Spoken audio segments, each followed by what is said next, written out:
সুন্দর ভবিষ্যৎ নষ্ট করে দিলাম আমি নিজ হাতেই।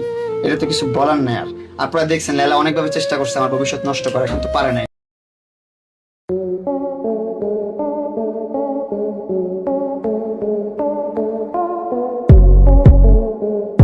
গ্রামে গিয়ে চরম কষ্টে দিন কাটাচ্ছে প্রিন্স মামুনের পরিবার। ঢাকা ছেড়ে গ্রামে যাওয়ার পর চরম অর্থকষ্টে দিন কাটছে টিকটকার মামুনের পরিবারের। মোহনা চলে যাওয়ার পর প্রিন্স মামুনের মা ও বোনের সব ধরনের বিলাসবহুল লাইফস্টাইল এক নিমেষেই শেষ হয়ে গেছে।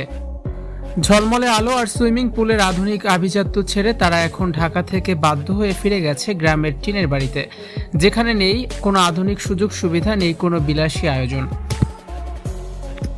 সম্প্রতি সোশ্যাল মিডিয়ায় ছড়িয়ে পড়া এক ভিডিওতে দেখা যায় মামুনের পরিবারের সেই আগের জৌলুসার নেই। গ্রামের ভাঙাচোরা আর সাদামাটা পরিবেশে এখন দিন পার করতে হচ্ছে তাদের। শহরের দামি ফার্নিচার আর এসি রুমের বদলে এখন রোদে পুড়ে মাটিতে বসে কাজ করতে হচ্ছে তাদের। ভিডিওতে মামুনের বোনকে দেখা যায় রান্নার জন্য লাকড়ি কুড়াতে এবং তা স্তূপ করে গুছিয়ে রাখতে।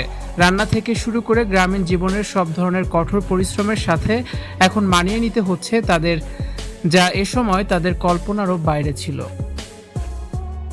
প্রতারণার উপর ভিত্তি করে গড়ে ওঠা কোনো অহংকারই স্থায়ী হয় না। মামুনের পরিবারের এই চরম দুর্দশা দেখে নেটিজেনরা বলছেন, অতিরিক্ত দম্ভের কারণেই আজ তাদের এই পরিণতি এবং তাদের সব অহংকার আজ সত্যিই ধুলোয় মিশে গেছে। ভিউয়ার্স, প্রিন্স মামুনের পরিবারের এমন করুণ অবস্থা দেখে আপনাদের কি মতামত অবশ্যই জানান কমেন্ট বক্সে। ভিডিওটি দেখার জন্য ধন্যবাদ। নিয়মিত ভিডিও দেখতে আমাদের সাথে যুক্ত থাকার অনুরোধ রইল।